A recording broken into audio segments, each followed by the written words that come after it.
Kami sangat mengucap syukur untuk yang sudah terjadi, yang sedang terjadi, dan yang akan terjadi. Kami sangat yakin dan percaya Tuhan Yesus berdaulat penuh atas kehidupan setiap kami. Saat ini mari Tuhan bicara buat kami, terobosi kami, tegur kami, koreksi kami. Kami mau Tuhan kami keluar dari ruangan ini, kami menjadi pelaku-pelaku firman-Mu. Bahkan kami mengalami perjumpaan pribadi dengan Tuhan Yesus. Kami juga harus mengakui ini bersama bahwa tanpa Tuhan kami gak bisa apa-apa. Oleh sebab itu kami butuh sama firman-Mu, kami butuh sama pribadi-Mu untuk menuntun kami untuk menjadi teman baik dalam kehidupan kami sehari-hari. Saat ini mari Roh Kudus mengambil alih, pimpin setiap kami kepada segala kebenaran-Mu. Kami siap mendengar saat ini hanya di dalam satu nama yang berkuasa, yaitu nama Tuhan Yesus Kristus. Amin. Amin. Silakan duduk. Saudara mau berdiri juga boleh. Boleh tepuk tangannya diperpanjang buat tim Praise and Worship. Shalom saudara-saudara. Apa kabar semuanya? Semua masih baca Alkitab? Masih percaya Yesus?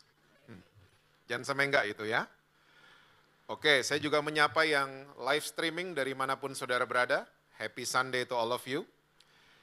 Kita lihat Alkitab kita bersama dalam kitab Bilangan pasalnya yang ke-9. Bilangan pasalnya yang ke-9. Ayatnya yang ke-16 sampai dengan ayat yang ke-23. Bilangan pasal yang ke-9. Ayat yang ke-16 sampai dengan ayat yang ke-23, itu judul perikopnya, Tiang Awan Memimpin Perjalanan Israel. Alkitab bilang begini, demikianlah selalu terjadi, awan itu menutupi kemah, dan pada waktu malam kelihatan seperti api. Dan setiap kali awan itu naik dari atas kemah, maka orang Israel pun berangkatlah.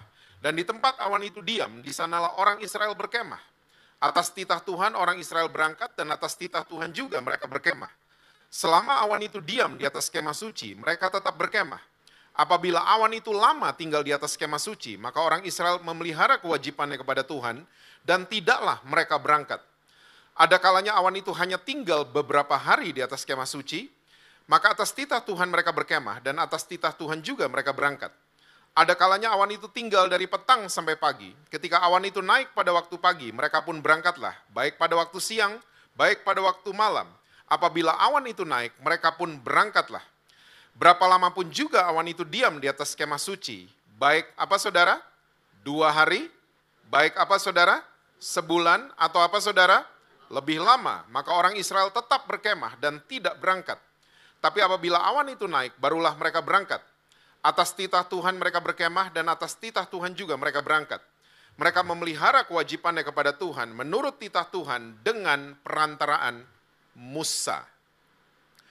Saya percaya semua saudara sudah tahu cerita ini, karena ini adalah salah satu cerita yang cukup terkenal di Alkitab saudara dan saya, bahwa perjalanan bangsa Israel hanya dipimpin oleh tiang awan dan tiang api.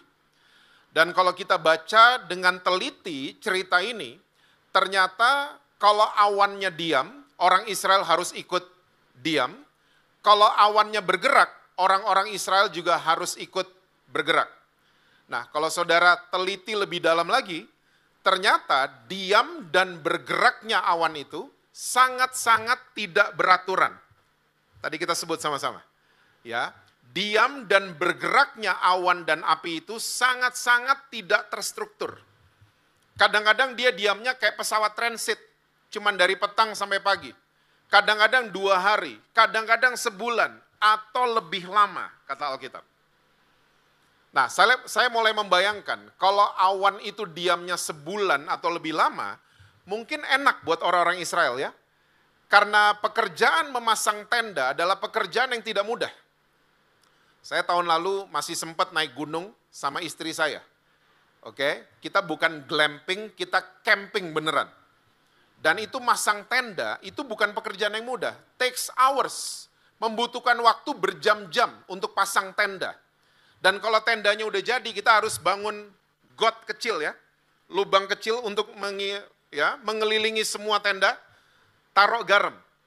Biar binatang-binatang buas, apalah kalajengking, ular, dan lain sebagainya, itu nggak bisa masuk ke tenda. Jadi pekerjaan memasang tenda adalah pekerjaan yang tidak mudah, saudara. Nah, sekali lagi, kalau awannya diamnya sebulan atau lebih lama, enak buat orang-orang Israel. Ya, masang tendanya santai, habis tendanya selesai mau acara keluarga. Yang kangen dimasakin mama. Yang pengen mandi mungkin mandi dulu, ya, mereka leyeh-leyeh dan lain sebagainya. Staycation mungkin mereka dan seterusnya. Tapi saudara bisa bayangin nggak kalau awannya diamnya cuma beberapa jam? Baru pasang tenda, baru duduk-duduk, baru mulai masak, tiba-tiba Musa mulai teriak, bongkar tenda. Saudara mesti tahu tidak ada alasan buat orang-orang Israel untuk masakan belum matang, terlambat bangun, males, ya, ketiduran, gak ada alasan.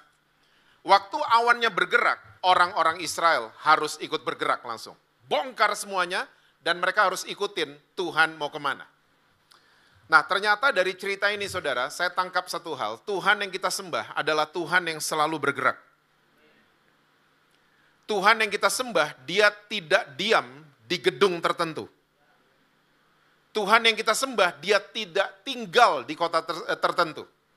Tuhan yang kita sembah, dia nggak diam di negara tertentu. Karena banyak orang Kristen kan, kalau baru pulang dari negara itu, tempat Yesus lahir, sampai di Bandung, Pak, saya kalau nyanyi di sana, Pak, wih Pak, lebih merinding dibanding Bandung, Pak. Kayaknya hadirat Tuhan lebih tebal di sana. Wih. Kita mulai berpikir Tuhan tuh ada di negara tertentu, di kota tertentu, bahkan di gedung tertentu, namanya gedung gereja. Kita selalu berpikir seperti itu. Tapi percayalah saudara, mulai pagi hari ini, Tuhan ada di rumah saudara. Tuhan ada di pabrik saudara. Tuhan ada di toko saudara. Tuhan ada di tempat usaha saudara. Tuhan tuh ada di mana-mana. Tugas kita adalah ikutin dia mau kemana. Makanya gaya hidup orang Kristen, ya, saya udah ulang ini berkali-kali. Gaya hidupnya orang Kristen bukan Tuhan didatengin, tapi Tuhan dibawa kemanapun kita pergi. Itu gaya hidupnya orang Kristen. Ya, ada ayatnya di 2 Korintus 13 ayat yang kelima. Tuhan tuh mesti dibawa kemana-mana karena dia ada di dalam saudara dan saya. Jadi mesti dibawa, bukan didatengin. Nah, pagi hari ini saya akan bahas satu alasan saja, ya, tentang musuh orang-orang Kristen sampai akhirnya kita sulit melihat Tuhan bergerak di area kehidupan kita. Kita kayaknya nggak bisa lihat Tuhan tuh ada di rumah, ada di tempat kerja, kita nggak bisa lihat. Nah, salah satu alasan dari banyak alasan yang ada, salah satu alasan adalah paradigma kita tentang ibadah. Kita orang Kristen kalau dengar kata ibadah, apa yang mendarat di kepala kita? 3 lagu cepat, 2 lagu pelan, khotbah, pengumuman, persembahan, doa berkat. Betul apa betul? Jadi, kalau kita dengar kata ibadah, yang mendarat di kepala kita adalah kebaktian. Selalu. Dan kita berpikir ibadah cuman kebaktian saja. Jadi kita berpikir kalau sudah kebaktian, sudah cukup semuanya. Ya, kebaktian tuh kayak obat kayaknya. Berlaku 7 hari dalam seminggu. Sekali aja cukup, dia bertahan 7 hari. Ternyata nggak ada yang bertahan kan? Ya, orang Kristen bertahan Senin Selasa doang karena Minggu baru dikhotbahin kan? Rabu mulai tergoda, Kamis kepleset, Jumat parah, Sabtu nyesel. Minggu gereja lagi. Kelihatan bingung. Tapi inilah kelakuannya orang Kristen. Karena apa? Kita berpikir ibadah hanya kebaktian saja. Saya mau ajak saudara, kita lihat sama-sama kitab Amos pasal yang kelima. Ternyata ibadahnya orang Israel yang sifatnya rutinitas, Tuhan mulai gak suka. Amos 5 ayat 21 sampai 24. Judul perikopnya tuh ngeri ya saudara. Ibadah Israel dibenci ormas. Hah? Kalau ibadah kita cuma dibenci ormas, saya nggak takut. Saya nggak takut. Tapi kalau ibadah kita sampai dibenci sama Tuhan, kita patut berpikir ulang. Ya, Karena kenapa Tuhan benci ibadahnya orang Israel? Karena mereka cuman rutinitas. Yuk lihat ayat 21 sampai 24. Aku membenci, aku menghinakan perayaanmu, dan aku tidak senang kepada perkumpulan rayamu. Sungguh apabila kamu mempersembahkan kepadaku korban-korban bakaran dan korban-korban sajianmu, aku tidak suka. Dan korban keselamatanmu berupa ternak yang tambun, aku tidak mau pandang. Jauhkanlah daripadaku keramaian nyanyian-nyanyianmu, lalu gambusmu tidak mau aku dengar. Tapi biarlah keadilan bergulung-gulung seperti air, dan kebenaran seperti sungai yang selalu mengalir. Tuhan benci ibadahnya orang Israel, alasannya ayat 24. Karena kebenaran dan keadilan Tuhan tidak mengalir di antara orang Israel. Mereka cuma rutin, ya. Dan ini masih terjadi ya sampai hari ini. Kumpulan raya, tari-tarian, nyanyian-nyanyian, ya. Masih terjadi sampai hari ini. Oke. Tapi kalau kita hidupin kebenaran, it's very okay. Kadang-kadang orang Kristen, kita ini cuma emosi kalau kebaktian. Kita pengen berubah saat 2 jam lagi kebaktian. Kita baru pengen berubah. Kenapa? Karena cuma emosi. Lagu worship-nya mirip sama lagu drakor misalnya. Kita langsung, wah saya mau ampuni suami saya. Di kebaktian kita bisa gitu loh. Ya, saya pulang nanti saya mau berubah sama istri saya. Karena apa? Cuman emosi. Ternyata habis terima doa berkat, kita nggak pernah berubah. Kita nggak pernah berubah. Karena semua serba emosi. Tolong ingat baik-baik saudara. Hari ini ada fenomena yang cukup mengerikan. Ya, namanya adalah emotions as destination. Emosi jadi tempat tujuan akhir. Oke? Emosi itu cuma tempat transit. Oke? Saudara sedih itu emosi. Saudara marah itu emosi. Emosi yang ciptain siapa? Tuhan. Jadi normal kita sedih, kita nangis, kita kecewa, ya, kita marah, normal semuanya. Tapi ingat baik-baik, emosi itu bukan tujuan akhir. Emosi adalah tempat transit. Ya. Karena tujuan akhir saudara dan saya adalah kebaikan yang diberikan sama Tuhan Yesus. Kita nggak akan sedih selamanya, kita nggak akan marah selamanya, itu hanya tempat transit. Tapi banyak orang hari ini dikuasai sama emosi. Ngeri banget. Yang masih muda-muda, belajar dari generasi saya dan generasi orang tua saya. Ya, generasi orang tua saya, kita selalu didrive oleh tujuan, bukan emosi. Sampai di tujuan, baru emosi kita happy. Sampai di tujuan. Orang-orang zaman sekarang, ya, belum sampai tujuan, emosinya sedih, ganti haluan. Kita ganti-ganti, belok kanan, belok kiri. Kita nggak setia sama tujuan. Dan yang mengerikan, ini masuk ke rumah tangga. Saudara pernah dengar poligami? Oh, nggak ada yang tahu ya? Di Alkitab kita ada loh, di Perjanjian Lama. Saudara baca Alkitab bagian mana? Di Alkitab kita ada poligami, di Perjanjian Lama. Nah, sekarang ada fenomena namanya poliamori. Pria dan wanita menikah, ya, menikah. Jadi suami istri, lalu tiba-tiba mereka dalam menjalani rumah tangga, suaminya ngomong gini, nanti saya mau ke Jakarta, tapi saya jalannya nggak sama kamu ya. Saya cocoknya jalan sama mantan saya dari SMA. Istrinya setuju, oke sayang, have fun ya di Jakarta. Poliamori. Istrinya juga sebaliknya. Tiba-tiba, sayang, minggu depan saya mau ke Bali tapi nggak sama kamu. Kayaknya kalau ke Bali sama kamu nggak cocok soalnya. Kamu nggak senang matahari, kamu nggak senang panas-panas. Jadi saya pergi sama mantan saya dari kuliah dulu. Suaminya, have fun ya sayang. Ya, have fun in Bali. Ini lagi terjadi. Ada salah satu sosial media kita sudah invented tombol itu, namanya open relationship. Kita pikir dulu itu tombol buat orang single. Enggak, ini tombol untuk kode kemana-mana. Saya udah menikah, tapi saya masih open relationship. Poliamori. Emosi yang menguasai seseorang. emosi jadi tujuan. Ya. Enggak, emosi itu tempat transit. Tolong ingat baik-baik. Ya, mungkin saudara lagi lewatin kesedihan. Saudara mungkin lagi lewatin kekecewaan dan lain sebagainya. Tapi percayalah, itu hanya transit. Itu hanya sementara.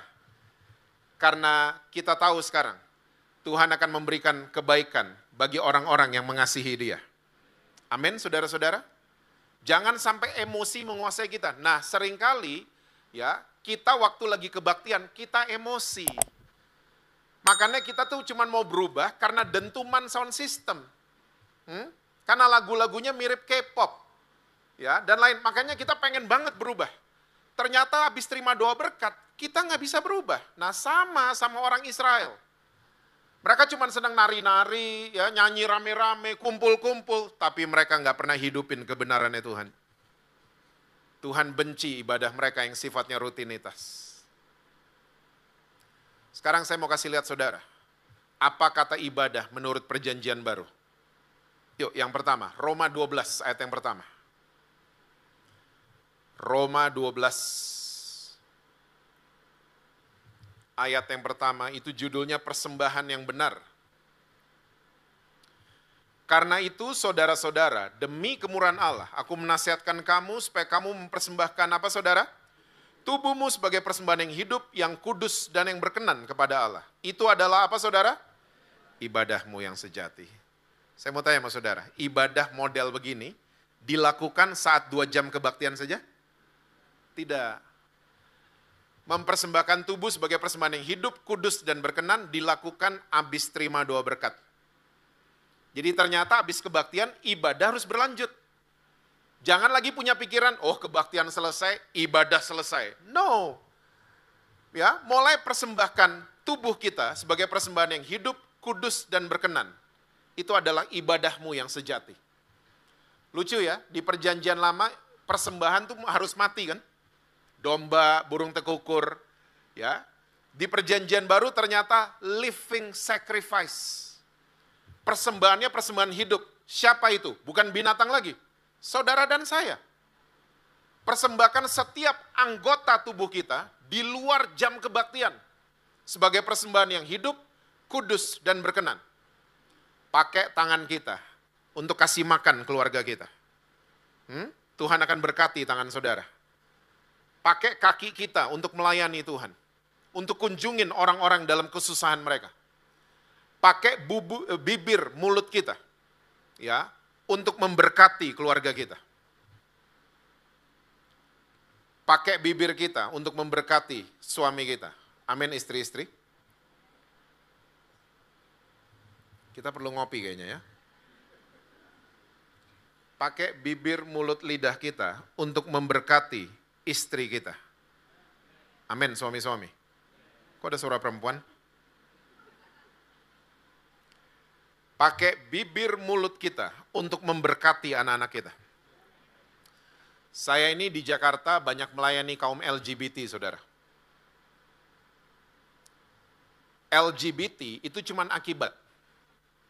Sebabnya di Indonesia 90% karena isu ketiadaan ayah di rumah. Ayahnya ada, tapi nggak berfungsi. Ya, karena itulah kulturnya orang Indonesia kan. Orang Indonesia kalau married, ya, pria dan wanita, suaminya ngomong gini, sayang kamu urusin anak-anak, saya yang cari uang. Gitu kan? Jadi kalau anak-anak bermasalah, baru kepala rumah tangganya turun tangan, dan itu marah dia datang. Kamu ya? Gak denger-dengeran mama, papanya baru datang. Tapi waktu anaknya lagi struggle, anaknya lagi belajar, lagi in process of everything, bapaknya absen. Makanya di Indonesia kan, papa di luar kamar, anak di dalam kamar. Ya, anaknya dengar papa batuk, anaknya nggak mau keluar. Oh, papa masih bangun, aku nggak mau keluar kamar. Indonesia. Mau ngomong sama mau ngomong sama papa, mesti lewat mama. Indonesia. Fatherless kita. Dan Ibu Khofifah, waktu dia menjabat sebagai Menteri Sosial, dia sudah buka data loh. Bahwa Indonesia adalah negara fatherless nomor 3 terbesar di dunia. Anak-anak lagi nonton TV, Papa datang, Tintin, anak-anak masuk kamar semuanya. Papa masih di pagar, hadiratnya sudah kerasa sampai ke dalam rumah. Indonesia. Dan banyak ayah-ayah waktu datengin anak, itu dengan kasar, dengan kekerasan. KDRT, kekerasan dalam rumah tangga. Bukan fisik, tapi verbal. Kamu anak setan, wah segala macam. Dan ini bahaya. Saya sama istri saya, kita lagi ngelayanin satu perempuan di Jakarta. Kalau ngelihat sekelebat saudara, udah kayak laki. Udah kayak laki. Dan ternyata dia waktu cerita sama kami, dia dari umur 4 SD sampai kelas 2 SMP. Mereka tinggal bukan di daerah perumahan, yang ada security, ada satpam. Mereka tinggal di daerah yang rame. Nah, papanya itu nggak pernah melindungi dia. Oke, dari kelas 4 SD sampai 2 SMP, papanya kalau keluar rumah, pagar nggak pernah digembok. Saudara tahu apa yang terjadi? Laki-laki berganti-gantian masuk ke rumah itu, perkosa ini anak. Bayangin, kelas 4 SD sampai 2 SMP. Berganti-gantian. Dia bilang sama kami, Pastor, saya mau berubah, tapi saya disentuh sama laki, nggak ada rasanya. Gimana coba? Ayahnya ada di rumah, tapi nggak berfungsi. Atau kalau ada, ya, kalau ngomong di rumah, ngomongnya verbal abuse. Saya ketemu, wah, perempuan cantiknya luar biasa, kalah semua yang datang nih pagi hari ini. Ibu-ibu. Cantik, wangi, tapi waktu ngomong cowok ternyata. Halo Pastor, cowok. Ternyata dari kecil sama papanya, papa tuh maunya anak perempuan, bukan kamu. Terluka ini anak. Ya.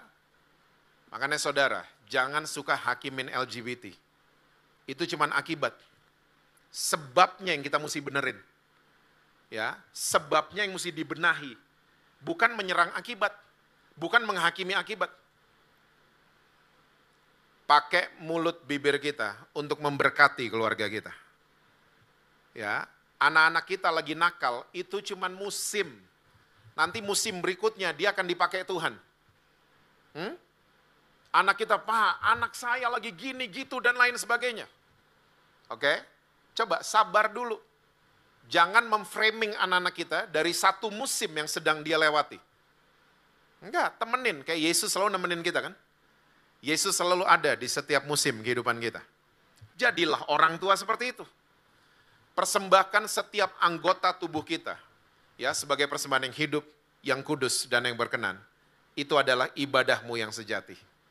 Dan ibadah seperti ini enggak dilakukan hanya 2 jam di tempat kebaktian. Terima doa berkat, lanjutkan ibadah saudara. Yang kedua, Yakobus 1 ayat yang ke-27. Yakobus 1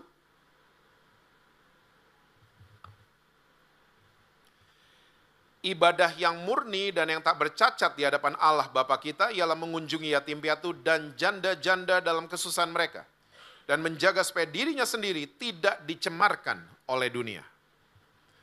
Tolong yang kaum pria, kalau baca ayat ini jangan langsung ditelan ya. Bukan berarti habis ikut kebaktian ini langsung semuanya harus ke rumahnya Yunisara gitu. No. Kayaknya tetangga saya tuh kayaknya sendirian. No. Tidak seperti itu terimanya ya. Karena Yakobus menulis ayat ini, di zaman itu, 2 komunitas ini, janda dan yatim piatu, adalah 2 komunitas yang ditolak oleh masyarakat. Kenapa ditolak? Karena mereka kehilangan status. Ya, orang Yahudi adalah bangsa yang gila akan status. Gila sama status. Jadi kalau kehilangan status, nggak punya suami tiba-tiba, nggak punya orang tua tiba-tiba. Mereka adalah kelompok-kelompok yang dianggap kehilangan status dan mulai ditolak sama masyarakat.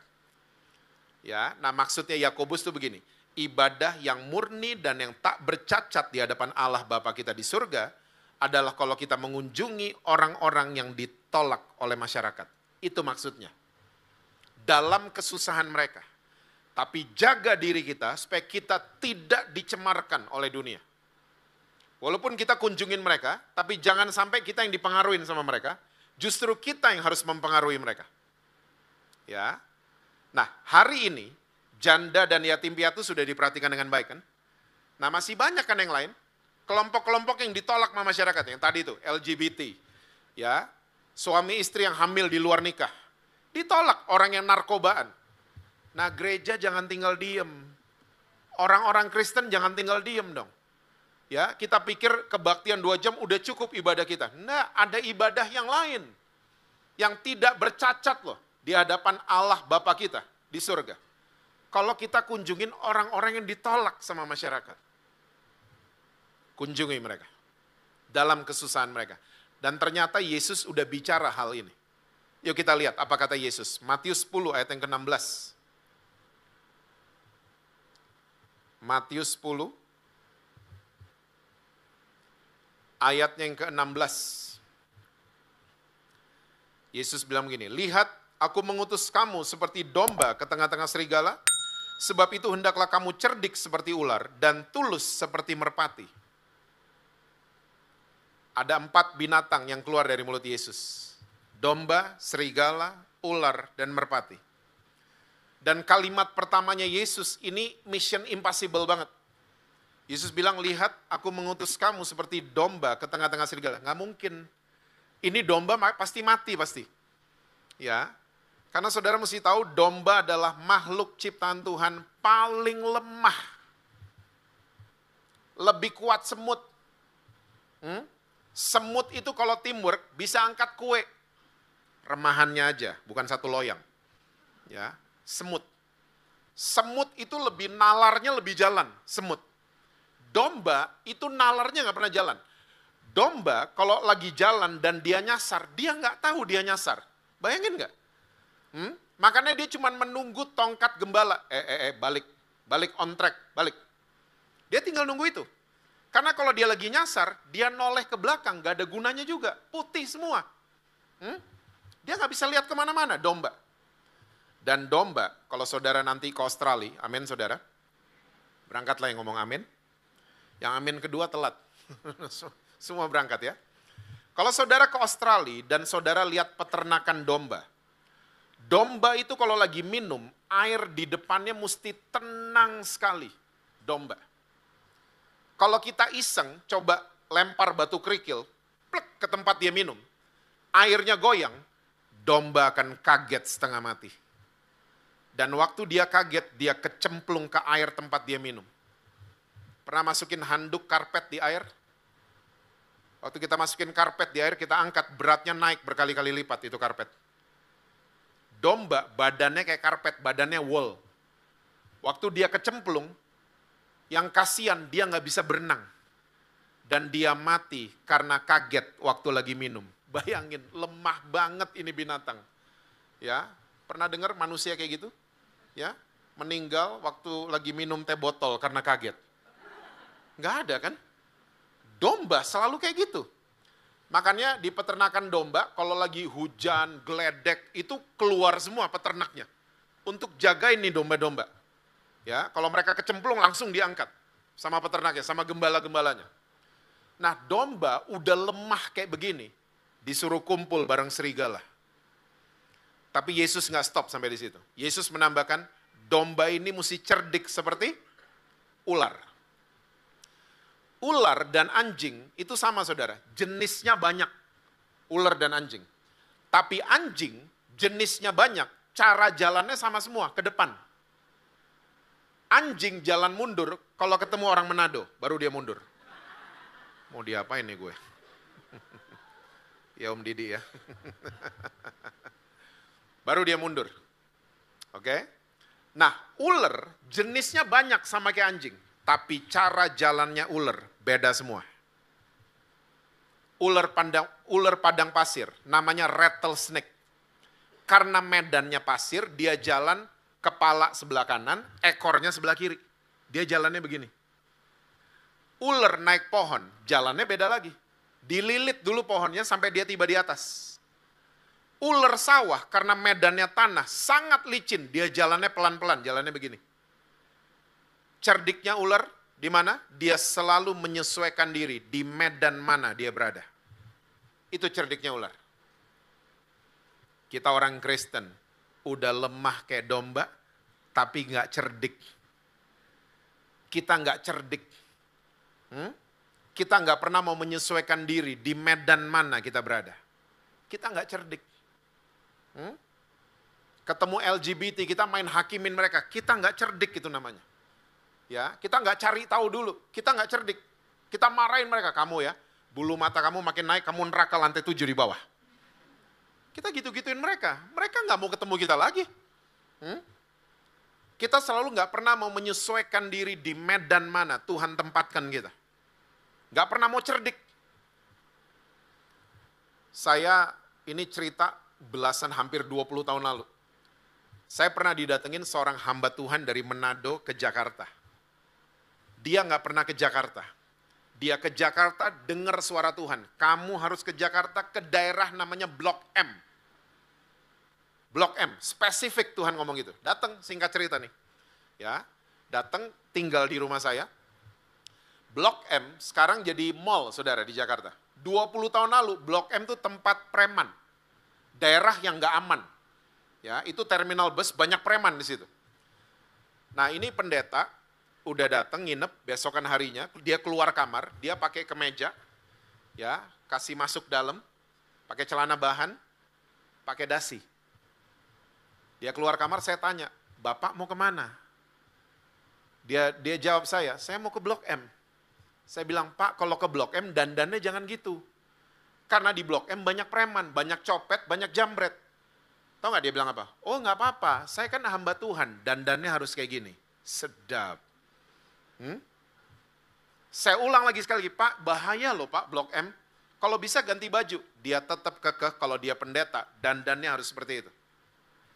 Singkat cerita, dia pergi ke Blok M, sore harinya ada 2 polisi datang ke rumah saya. Ini rumah Pak Jesse, betul? Bapak kenal sama Bapak ini? Oh iya kenal. Ada di mana dia? Ada di mobil kami, Pak. Saya cek ke mobil polisi, dia udah babak belur. Dasinya udah nggak ada, bajunya robek-robek, mukanya babak belur, berdarah-berdarah. Saya tanya, ada apa Pak? Apa yang terjadi? Iya, tadi saya ngomong shalom sama siapa? Ngomong shalom sama ada anak muda, rambutnya berdiri, anting nyambung ke hidung nyambung ke dalam katanya, nggak tahu nyambung kemana. Terus abis ngomong shalom, iya dia langsung pukul saya. Dan teman-temannya datang injek-injek saya. Untung ada 2 polisi ini datang. 2 polisi malaikat tuh dikirim sama Tuhan. Saya mau tanya sama saudara, pendeta ini yang dari Manado, dia taat sama Tuhan? Taat. Tapi masalah dia kurang cerdik. Gak cerdik. Anak-anak kita perlu cerdik sama anak-anak kita. Saya ini selalu ngerasa kayak iPhone 6, saudara. Berada di tengah iPhone 1 dan iPhone 15. Saya sama orang tua nyambung, sama anak muda juga nyambung. Ya, karena mungkin anak-anak saya zilenial dan suka ngobrol sama saya jadi nyambung sama teman-temannya mereka. Ya, nah saya suka didatengin sama dua-duanya. Orang tuanya datang, anaknya juga datang. Ya, iPhone 6 kan? Orang tuanya komplain, anaknya merasa kok mama papa nggak ngerti saya. Nah ini dia nih. Ya, jangan suka kita berpikir anak-anak kita bermasalah, padahal kita cuma ada perbedaan warna sebenarnya. Tapi kita pikir dia masalah, Pak anak saya tiktokan terus Pak, nggak pernah mau kerja. Ternyata dia lagi making money. Dia lagi TikTok live. Orang tuanya aja yang nggak ngerti. Oke? Makanya kita harus menyesuaikan diri di medan mana kita berada. Ya, tiba-tiba anak-anak kita lahir, cucu-cucu kita lahir, udah beda warna pasti. Beda warna generasi pasti. Cerdiklah seperti ular. Dan Yesus menambahkan, kita harus tulus seperti merpati. Merpati adalah satu-satunya makhluk ciptaan Tuhan yang tidak punya empedu. Empedu itu saluran pembuangan. Jadi kalau badan manusia dibelek, empedu itu baunya minta ampun. Dan kalau coba dirasakan, pahitnya minta ampun. Merpati tidak ada bagian yang pahit di dalam tubuhnya. Makanya Roh Kudus dilambangkan dengan merpati. Gak ada yang jelek, gak ada yang bau, gak ada yang pahit di dalam tubuhnya. Merpati. Walau kita cerdik seperti ular, pertahankan ketulusan. Orang yang tulus sekarang udah jarang. Karena semua orang serba kepentingan sekarang. Deketin orang karena ada kepentingan. Deketin orang karena ada maunya. Lama-lama kepengaruh ke hubungan kita sama Tuhan. Deketin Tuhan karena ada apanya. Kita serba kepentingan. Jangan sampai ilmu politik masuk ke keluarga, masuk ke tubuh Kristus. Itu ilmu politik, kepentingan. Ya, ilmu politik saudara tahu, tidak ada teman abadi, tidak ada musuh abadi, yang ada kepentingan abadi. Berapa bulan lalu musuhan, tiba-tiba berapa bulan kemudian bisa temenan orang-orang politik. Karena apa? Kepentingan. Jangan sampai kita punya sahabat, kita cuma mau deketin karena ada kepentingan. Enggak. Pertahankan teman-teman saudara yang masih tulus sama saudara. Tulus udah jarang.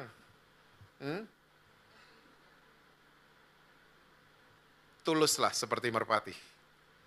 Walaupun kita kunjungi mereka, pertahankan supaya kita tidak dicemarkan oleh dunia. Itu tadi Yakobus tulis.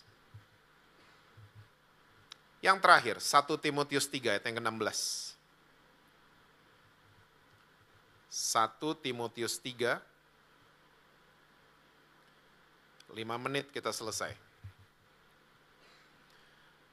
Ini tulisannya Rasul Paulus, ini semua yang dibuat oleh Yesus.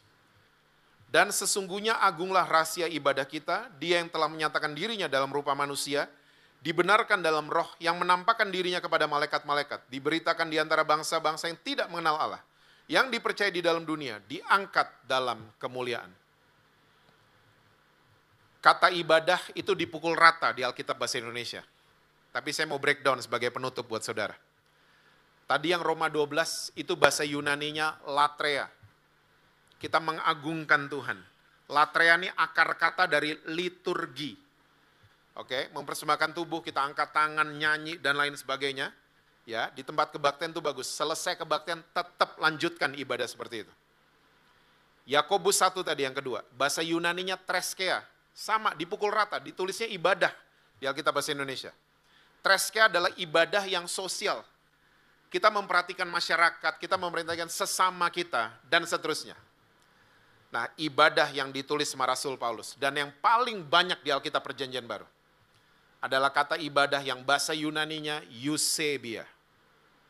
Kalau saudara lihat bahasa Inggris, ya ayat ini kata ibadah, godliness bahasa Inggrisnya. Christ image, Christ-like. Ternyata ibadah yang paling top untuk orang-orang Kristen adalah kita mengejar keserupaan dengan Kristus. Itu dia. Dan ini dilakukan bukan saat 2 jam lagi acara kebaktian. Bukan. Ya, kita mengejar ketulusan seperti merpati. Kita mengejar karakter seperti Kristus setiap hari. Ini yang disebut dengan eusebia. Makanya Rasul Paulus mencatat ini semua yang dibuat oleh Yesus. Di 1 Timotius 3. Saudara, dari panjang lebar yang saya sharing, ternyata kesimpulannya sederhana. Ibadah bukan acara saja. Tapi ibadah adalah gaya hidupnya orang Kristen. Ibadah itu lifestyle. Jangan cuma ibadah di framing sama kita cuma 2 jam kebaktian. No. Ya, selesai terima doa berkat, tetap lanjutkan ibadah saudara. Saya percaya saudara akan lihat Tuhan mulai bergerak dalam kehidupan saudara. Ya, bergerak dalam rumah tangga saudara, usaha saudara, pabrik saudara, dan seterusnya. Amin, saudara. Tuhan berkati kita semua. Selalu sukses, harmonis di rumah, dan rekening bank selalu penuh buat saudara. Kencang banget aminnya kalau gitu-gituan ya.